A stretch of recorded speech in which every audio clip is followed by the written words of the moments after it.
পাহাড়ের ঠিক একেবারে সামনে পাকিস্তানের বিখ্যাত ফয়সাল মসজিদ। পাকিস্তানে এসে জানতে পারলাম পৃথিবীর সবচেয়ে সুন্দর মসজিদের একটা কিং ফয়সাল মসজিদ ইসলামাবাদে অবস্থিত, ঠিক মার্গালা পর্বত ঘেঁষে। তাহলে তো সেখানে যেতেই হয়, সময় বের করে সেখানে ছুটে চলা।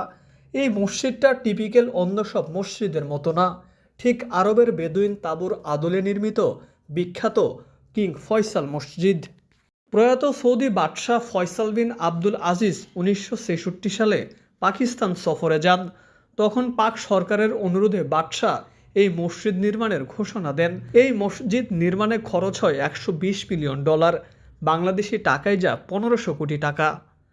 এর কাজ শেষ হতে সময় লাগে 10 বছর। 1987 সালের ঈদুল আজহার নামাজ আদায়ের মধ্য দিয়ে মসজিদটি উদ্বোধন হয়। এই মসজিদে একসাথে 3 লক্ষ মানুষ নামাজ আদায় করতে পারে। কিং ফয়সাল মসজিদের আরও একটা বিশেষত্ব আছে, তা হলো পাকিস্তানের রাজধানী ইসলামাবাদের যে কোনো জায়গা থেকে উঁচু মিনারসহ মসজিদটি দেখতে পাওয়া যায়। মসজিদটি ইসলামাবাদের উত্তর মনোহর মার্গালা পর্বতমালার পাদদেশে অবস্থিত।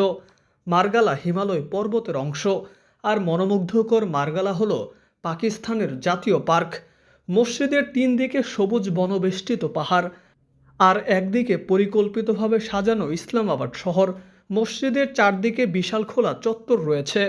ওপর থেকে দেখলে সাজানো ছবির মতো মনে হয় এই কিং ফয়সাল মসজিদটিকে।